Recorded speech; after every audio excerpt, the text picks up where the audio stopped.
Hello everyone, कैसे हैं आप सभी? Welcome to the channel. So today we are going to start our next session, that is session number 3 in the series of biology through MCQs, through 300 plus MCQs. Now जितने भी questions कर रहे हैं हम सारे के सारे MCQs and statement based questions हैं. Now already in the past 2 lectures I have covered the basics. सारा कुछ मैंने आपको बहुत डिटेल में करवाया है.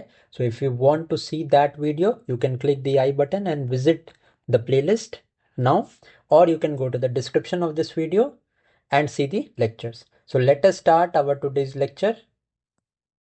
Let us start our today's session. Now इस सेशन के पहले we have already completed till question number 51. अगर आपने वो वीडियोस नहीं देखी हैं तो you can go to the description of the video to watch those videos, और आई बटन पे आप क्लिक करके वो वीडियोस देख सकते हैं. Let us start with our today's question. Consider the following statement regarding chromosomes and DNA. Now, सबसे पहले तो आपको पता होना चाहिए कि what actually are chromosomes. So, these chromosomes are thread-like structure, or these are rod-like structures that are composed of tightly coiled DNA. ठीक है? These contain DNA as well as histones. Histones are types of proteins. Okay, and both of these or chromosomes are located inside the nucleus of an eukaryotic cell, because prokaryotic cell में nucleus नहीं होता है. ठीक है? So these actually are chromosomes. And DNA पे we have already seen double stranded होते हैं, and this is deoxyribonucleic acid. Now let us see the question. The chromosome are rod shaped structure visible only during the cell division. This is absolutely correct. Now DNA wraps around histone proteins to form nucleosomes. Absolutely correct. And genes are the functional segments of the DNA. ये सारा कुछ, इसका सारा static part मैंने already 2 videos में बहुत अच्छे से कंप्लीट किया है. So I would recommend you to watch those videos first. Okay, correct answer हमारा ऑल ऑफ द अबव होगा यहाँ पे. Next, question number 53. Consider the following statements regarding the cell organelle functions. Now, the nucleus is known as the brain of the cell. Absolutely correct. Now, the mitochondria are the sites of the anaerobic respiration. Now, anaerobic respiration is a respiration that takes place without oxygen. तो हमने देखा था जब anaerobic respiration होती है तो muscles में जब ये होती है then lactic acid is formed, and in case of yeast fermentation alcohol is formed. But mitochondria is in plants and it is the site of energy production. ATP का production होता है माइटोकॉन्ड्रिया में, but जो mitochondria में produce होता है this is an aerobic respiration, मतलब in the presence of oxygen, not absence. Okay, that is why हम सेकंड को यहाँ पे एलिमिनेट कर देंगे. सेकंड को एलिमिनेट कर देंगे. 1 and 3 हमारे यहाँ पे करेक्ट आंसर होगा. थर्ड स्टेटमेंट हमारा chloroplast contain the green pigment chlorophyll. So this one is also absolutely correct, ये मैंने आपको पहले बताया है. Next is consider the following statement regarding the mitosis. अब ये भी मैंने आपको एक्सप्लेन किया था कि माइटोसिस क्या होता है. This is a type of somatic cells in the body. ठीक है, एंड माइटोसिस से क्या होता है, identical diploid cells are formed. and mitosis से क्या होता है, this helps in the growth and tissue repair. okay, mitosis के रिगार्डिंग हमें यहाँ पे बताने हैं कौन से स्टेटमेंट करेक्ट है. No, it is a process of cell division for growth. Absolutely growth होती है इसमें, अभी मैंने बताया. now the mother cell produces 2 identical daughter cells. this is also true. diploid cells form होते हैं. Now, the daughter cells have half the number of chromosomes as their mother cells. No, 2 times होता है ये. Okay. So, A हमारा correct है, third statement हमारा यहाँ पे इनकरेक्ट होगा. Next is consider the following statement regarding the meiosis. Now, it results in the formation of gametes. Yes, because जो meiosis होता है वो germ cells में होता है. and it is responsible for the production of gametes. Absolutely correct. इसके अलावा अगर मैं बात करूं, meiosis results in the haploid daughter cells, ठीक है। एंड मियोसिस से क्या होता है, meiosis leads to the genetic variation. Okay, so अब देखते हैं हमारे ऑप्शंस क्या हैं। It results in the formation of gametes, absolutely correct है। It involves 2 consecutive division producing 4 new cells, absolutely correct है ये भी। नेक्स्ट है हमारा, homologous chromosome separates during the anaphase 2। Now this one is wrong because the homologous chromosome it separates during the anaphase 1, not anaphase 2. That is why first and second हमारा correct है। अब आ गया हमारा next question, that is consider the following statements regarding the plant tissues. Now the apical meristem is responsible for increase in the length of stem and root. Stem and root की length को increase करने के लिए apical meristem होता है। Next is parenchyma cells are generally dead with thick walls. Next collenchyma provides flexibility to plants. हमें बताना है which of the statements are correct. Now आपको ये चीज़ पता होनी चाहिए कि जो पेरेन्काइमा सेल्स होते हैं these are essentially living cells, not the dead cells. That is why हम यहाँ पे जो सेकेंड ऑप्शन है उसको एलिमिनेट कर देंगे स्ट्रेट अवे। हम फर्स्ट एंड 3 यहाँ पे हमारा करेक्ट आंसर होगा। नेक्स्ट है, consider the following statement regarding complex tissues. अब ये मैंने बहुत बार एक्सप्लेन कर दिया, पहले की 2 वीडियोस में भी आई हैव एक्सप्लेन कि कम्प्लेक्स टिश्यूज 2 टाइप के होते हैं। एक तो होता है हमारा जाइलम, एक होता है हमारा फ्लोएम। अब xylem is responsible for the transport of water and nutrients, ठीक है। एंड फ्लोएम जो है वो फूड को ट्रांसपोर्ट करने का काम करता है। हमें बताना है कौन से स्टेटमेंट यहाँ पे करेक्ट हैं। So xylem consist of tracheids, vessels, xylem parenchyma and xylem fibres, absolutely correct. These are essentially the types of xylem. Now phloem transport food from leaves to the other parts of the plant. This is also absolutely correct. Now xylem fibers are living cells. Now this is an exception क्योंकि जो xylem fibers होते हैं these are not living but the dead cells. ये भी मैंने already आपको explain कर दिया है, ठीक है। xylem fibers are dead cells, only the xylem parenchyma is living. ये चीज आप ध्यान में रखेंगे। ए हमारा यहाँ पे करेक्ट आंसर होगा। नेक्स्ट है, consider the following statement regarding the animal epithelial tissue. Now simple squamous epithelium is found in the lining of blood vessels and alveoli, absolutely correct. And alveoli क्या होता है, this is the site for gaseous exchange, ठीक है। Next है हमारा cuboidal epithelium provides mechanical support to the kidney tubules, this is also correct. Next है stratified squamous epithelium is found in the stomach lining. No, this is not correct because stratified squamous epithelium it is found in the skin, ठीक है, to prevent the wear and tear. ये explanation में यहाँ पे given है। इसका जो conceptual part है वो मैंने ऑलरेडी बताया है, so I am not wasting the time to indulge you in all these types of questions again and again. Explanation में बार बार नहीं बता रहा हूँ आपको because I have already discuss this, ठीक है। थर्ड हमारा इनकरेक्ट है, first and second only will be the correct answer. Consider the following statement regarding connective tissue. Now blood is a fluid connective tissue with a plasma matrix, absolutely correct है। Next है tendons connect the muscle to bone, absolutely correct है। Tendon करते हैं muscle को bone से connect. Where as अगर मैं बात करूं लिगामेंट्स की तो ligaments connect the bone to bones, okay. Next है हमारा ligament are non elastic and very rigid, absolutely incorrect. Ligament जो होते हैं वो इलास्टिक होते हैं, दैट इज वाई थर्ड हमारा इनकरेक्ट है। Only the first and second statement here is correct, okay. Next है consider the following statement regarding the muscle tissues. Now the cardiac muscles are involuntary and branched, absolutely correct. And ये जो cardiac muscle होते हैं these are found in the heart only, okay.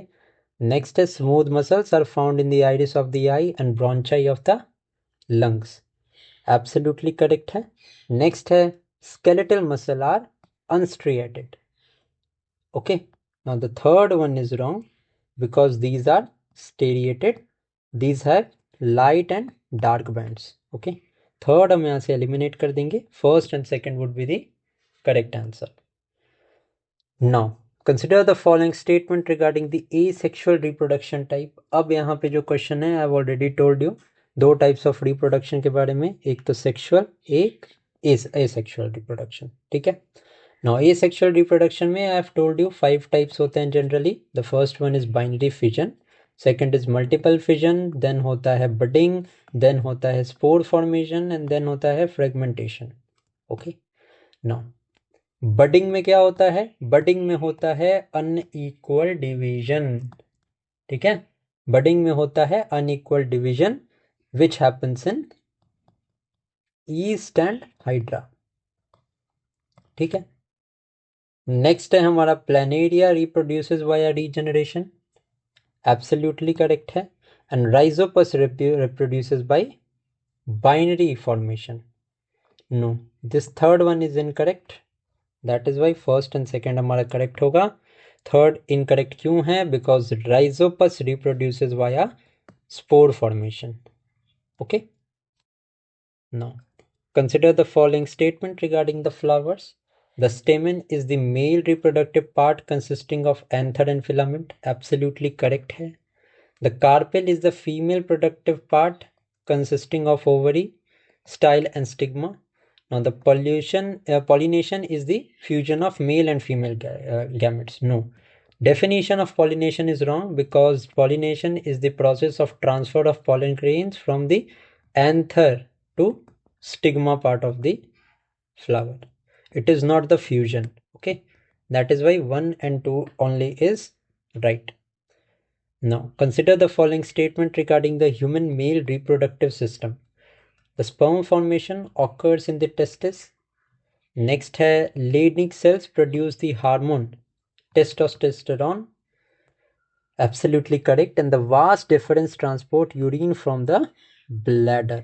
Okay, this is incorrect because there is Reuthera that transports the urine from the bladder. So only the first and second is true. Third हमारा यहाँ पे incorrect होगा. Next है consider the following statement regarding the menstrual cycle. It occurs roughly every day after 28 days. Okay, correct है. If the egg is not fertilized, the uterine lining breaks down. Absolutely correct. Now the menstruation usually lasts from 10 to 15 days. Now this is wrong because 2 to 8 days usually it lasts. अगर 10 to 15 days हो रहा है, it means that there is some severe health problem. Okay. So third is incorrect. First and second only here is correct. Next step, consider the following statement regarding the puberty changes. In boys, the voice deepens. Absolutely correct. In girls, the breast development occurs. Absolutely correct. Now, testosterone is the primary hormone driving the girls in driving the changes in girls. Third statement is incorrect because testosterone is a male hormone. Okay, not the girls. Girls में जो होता है oestrogen होता है female hormone. That is why third हम eliminate कर देंगे. First and second only will be correct. Consider the following statement regarding Mendel's monohybrid cross. He crossed the tall and the dwarf pea plants. The F1 generation were all dwarf plants and the F2 generation told a phenotypic ratio of 3:1. So यहाँ पे second statement is incorrect because F1 generation में जितने भी products मिले थे उसमें tallness जो थी that was dominant. Next है consider the following statement regarding the sex determination in humans. A child with XX chromosomes is female. Absolutely correct. A child with XY chromosome is male. And the mother's egg determines the sex of the baby. No, it is the father's egg. Sorry, father's sperms that determine the sex of the baby. If XX है, then the kid is a female. And if there is XY, then the child is a male. Now, consider the following statement regarding the genetic disorders. Now, Down syndrome is caused by the trisomy of chromosome 21. Turner syndrome is represented as 45, that is missing X, and sickle cell anemia is a chromosomal disorder caused by an extra chromosome. तो chromosomes total जो होते हैं 23 pairs of chromosome होते हैं. Okay, ये एक important चीज़ है जो आपको ध्यान में रखनी है. नाउ आंसर की बात करें तो only the first and second year is true. Third हमारा इनकरेक्ट है बिकॉज जो सिकल सेल अनीमिया है this is a single gene disorder. ठीक है, सिंगल जीन डिसऑर्डर है, ना कि एक क्रोमोसोमल नंबर का डिसऑर्डर है. सो यहाँ पे third we will eliminate, only the first and second will be true. Next देखते हैं. Consider the following statement regarding the blood group genetics. Now the blood group A B is the universal recipient, absolutely correct है. Now A B जो है वो universal recipient होता है and O is universal donor. Okay, now next is O blood group is universal donor, absolutely correct है. And the antigens are found floating in the plasma. Plasma में नहीं होते हैं antigens. Antigens are there in the red blood cells. Now red blood cells में क्या होता है? Hemoglobin होता है. Hemoglobin which provides the red color. Okay, and hemoglobin का काम क्या होता है? To transport oxygen. Okay, on the other hand अगर मैं WBC की बात करूं तो वाइट ब्लड सेल्स जो होते हैं they are there to fight with the infection in the body. So यहाँ पे थर्ड स्टेटमेंट हमारा इनकरेक्ट है, the first and second one is true, so A हमारा करेक्ट आंसर होगा. Now consider the following statement regarding the DNA basis. Now adenine pairs with thymine, बिल्कुल इसको आप AT and GC से याद रख सकते हैं. The adenine pairs with thymine and guanine pairs with the cytosine. Okay, and in RNA thymine is replaced by uracil, that is U. Important question है, इसको आप ध्यान में रखेंगे. करेक्ट आंसर हमारा ऑल ऑफ द अबव होगा. Now the basic difference between DNA and RNA is DNA जो होता है वो डबल स्ट्रैंडेड होता है, whereas RNA on the other hand is single stranded. Okay, and ATGC का यहाँ पे पेयरिंग होता है, जबकि RNA में दिस एडेनिन के साथ जो थाइमिन होता है that is replaced by uracil. Next है consider the following statement regarding the digestion in stomach. Now the gastric gland secrete the HCl, pepsin and mucus, absolutely correct है. Hydrochloric acid का work क्या होता है? ये bacteria को destroy करता है in stomach. Okay, mucus is there to protect the inner lining of the stomach. Okay, HCl creates an acidic medium for pepsin to act. Obviously hydrochloric एक acid है तो एसिडिक मीडियम होता है.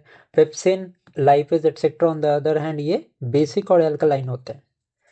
Now the pepsin breaks down the carbohydrates. No, amylase जो होता है उसका काम होता है कार्बोहाइड्रेट को ब्रेक करना स्टार्च में. On the other hand pepsin की मैं बात करूं तो पेप्सिन जो है it break downs the proteins. So third हमारा यहाँ पे इनकरेक्ट है, only the first and second year is true. ठीक है, next is consider the following statement regarding the small intestine. Now it is the site of complete digestion, ये absolutely correct है. Now जितना भी न्यूट्रिएंट एब्जॉर्प्शन का काम होता है ये सारा स्मॉल इंटेस्टाइन में होता है.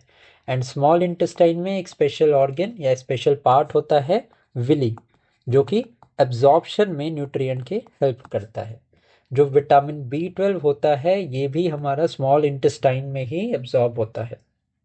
Okay, now it receives bile from the liver and pancreatic juice from the pancreas, absolutely correct है. Now villi in the small intestine decreases the surface area to slow down the absorption.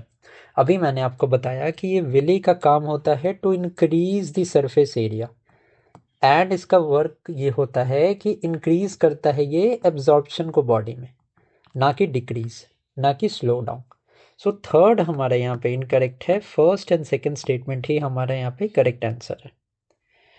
Next is consider the following statement regarding breathing. So during inhalation the diaphragm contracts and flattens, absolutely correct है. Diaphragm जो है it helps us to speak.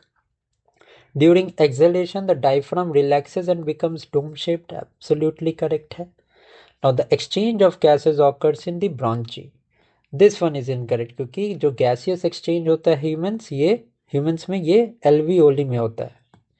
So third हमारा incorrect है, only the first and second year is correct.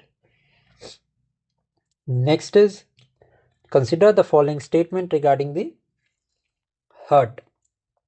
The left atrium receive oxygenated blood from the lungs, absolutely correct है। The right ventricle pumps deoxygenated blood to the lungs, ये भी absolutely correct है।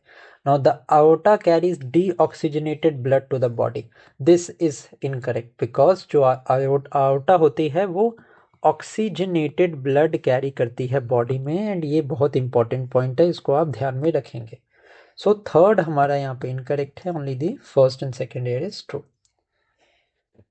ठीक है, the aorta carries deoxygenated blood from the left ventricle to the body. Next, I consider the following statement regarding blood pressure. Now, it is measured with sphygmomanometer. Absolutely correct है.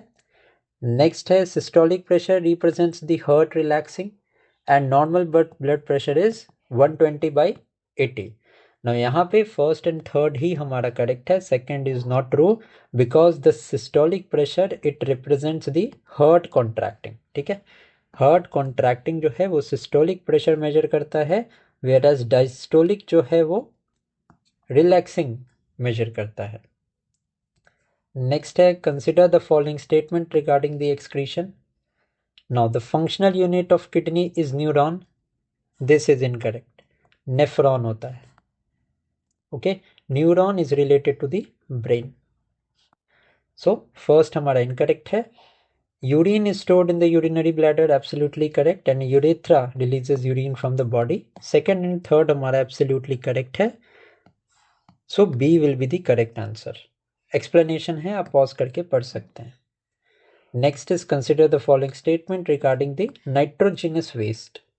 Now द ammonotelic organism excretes ammonia, so as the name suggests ammono है तो ये ammonia release करते हैं like fish. ना important आपके लिए ये ऑर्गेनिजम्स नहीं है, आपके लिए ये इम्पॉर्टेंट है कि फिश जो है वो अमोनिया रिलीज करती है। ना uricotelic organism excretes uric acid, second भी हमारा सही है। तो यहाँ से आपको पता चल गया दिस बर्ड्स सेक्रीट्स और excrete this uric acid. Now, humans are uricotelic.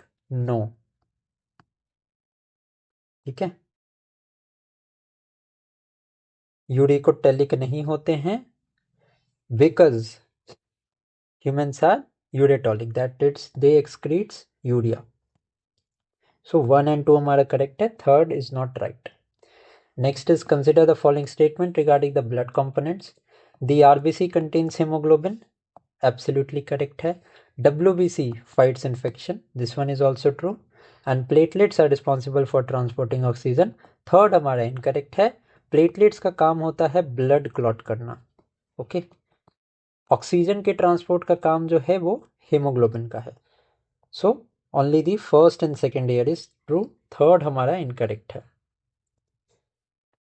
Next है consider the following statement regarding brain. Now the medulla oblongata controls involuntary actions like heart beat, ये सारा कुछ मैं आपको एक्सप्लेन कर चुका हूँ already. The cerebellum controls the balance and posture, absolutely correct, and the forebrain is responsible for the reflex arcs. No, the spine of the human is responsible for the reflex arc. So 1 and 2 only is correct here. ठीक है, reflex arc are primarily processed by the spinal cords, though information goes to the brain.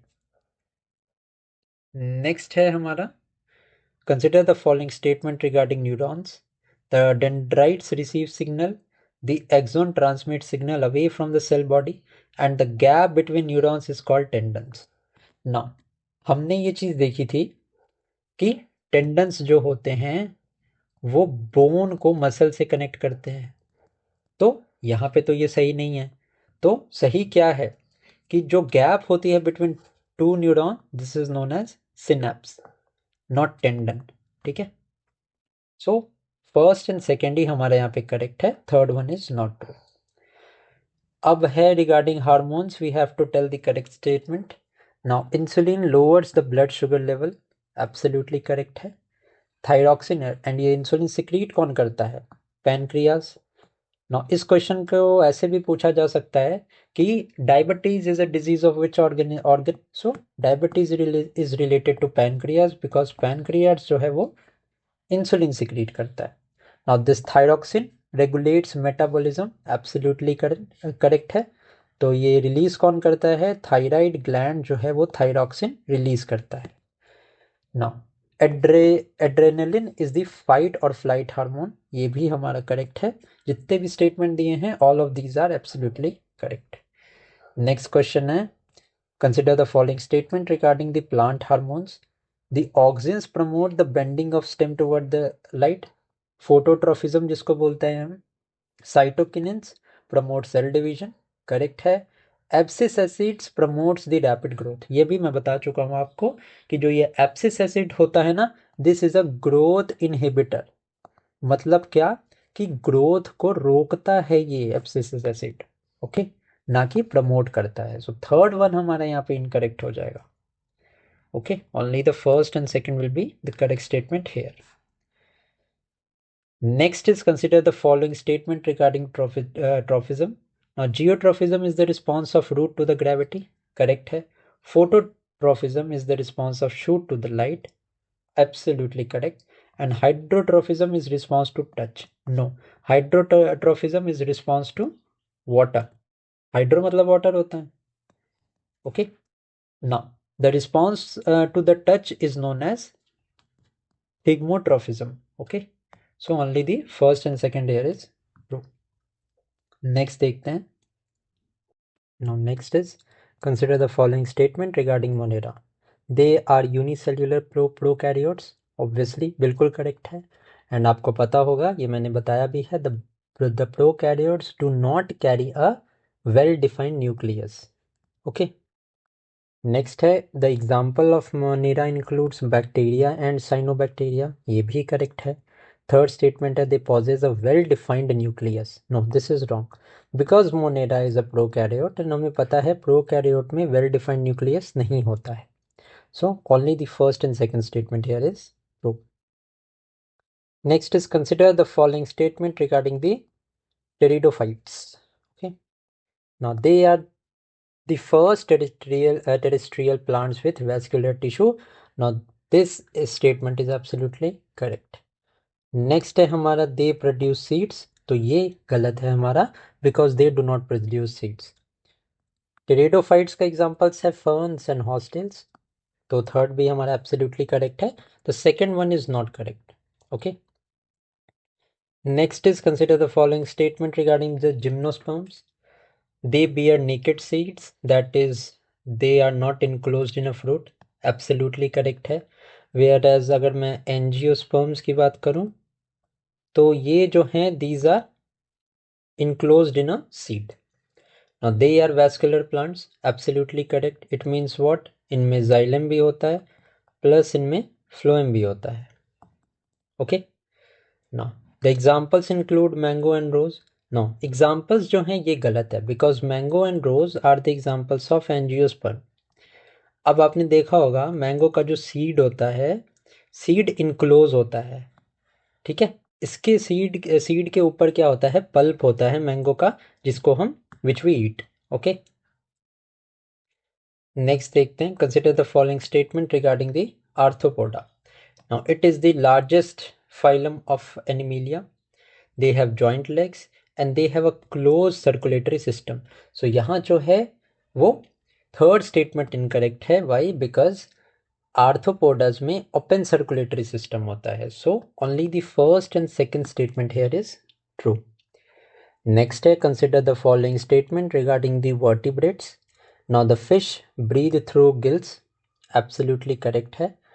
Now insects की अगर मैं बात करूं तो insects जो हैं they breathe through skin. Amphibians can live on both land and water, second statement भी हमारा करेक्ट है। Now reptiles have a four-chambered heart. No, this is wrong. Reptile में 3 चैम्बर्ड हार्ट होता है, okay, with crocodile as an exception जिसमें 4 chambered heart होता है, ठीक है। रेप्टाइल्स में जनरली 3 चैम्बर्ड हार्ट होता है। सो हमारा थर्ड स्टेटमेंट यहाँ पे गलत है, 1 and 2 only is the correct answer. Next is consider the following statement regarding mammals. So mammals are warm blooded, absolutely correct है। They possesses mammary glands for nourishing youngs, ये भी स्टेटमेंट हमारा correct है। And they lay eggs, no. जो mammals होते हैं they produce their offspring by giving them birth, mammals do not lay eggs, ठीक है। सो थर्ड हमारा इनकरेक्ट है, okay. Egg laying oviparous is an exception, यहाँ पे मैंने मेंशन किया है। नेक्स्ट है consider the following statement regarding fungi. Now they are heterotrophic, absolutely correct. Their cell wall is made up of cellulose, नहीं, ये मैंने आपको पहले बता दिया है। फंजाई की जो सेल वॉल होती है this is made up of लाइगेन, ठीक है। And yeast is a unicellular fungus. So third and first statement यहाँ पे करेक्ट है। सेकेंड वन को हम एलिमिनेट कर देंगे तो करेक्ट आंसर हमारा 1 and 3 है। Next is consider the following statement regarding diseases. Now the common cold is caused bye a virus, now this is caused bye a retrovirus, okay, so this one is correct. Now malaria is caused by a protozoa, absolutely correct statement hai. Now the typhoid is caused by a virus, this one is wrong. Why? Because your typhoid hota hai na, this is caused by a bacteria. And what is the name of bacteria? This is Salmonella typhi, okay. इसके अलावा अगर मैं बात करूं accept bacteria, हमारे पास और भी disease होते हैं सच एज कॉलेरा, ट्यूबरकुलोसिस, ठीक है, कॉलेरा हो गया, टीबी हो गया, टाइफाइड हमने देख ही लिया, then there is syphilis, okay, and trachoma. All of these diseases are caused by the bacteria, इसको आप ध्यान में रखना, क्वेश्चन यहाँ से पूछे जाते हैं। Next is consider the following statement regarding the deficiency disease. Now vitamin A की डिफिशियंसी की वजह से कॉज होती है night blindness. Vitamin B deficiency causes beriberi, vitamin C की डिफिशियंसी से स्कर्वी होता है, विटामिन डी की डिफिशियंसी से रिकेट्स होता है, ओके। ये तो बेसिक है, ये तो सबको पता होगा। नेक्स्ट है goitre is caused by the iodine deficiency, absolutely correct है। Anaemia is caused by calcium deficiency, नहीं। Rickets is caused by calcium deficiency जो कि विटामिन डी की वजह से होता है। विटामिन डी का जो केमिकली नेम है वो है ergocalciferol, okay. So anaemia is caused due to deficiency of iron, okay. So यहाँ पे only the first and second year is true, third statement हमारा करेक्ट नहीं। No, consider the following statement regarding the 10% law. अब 10% law हमें ये बताता है कि 10% ऑफ द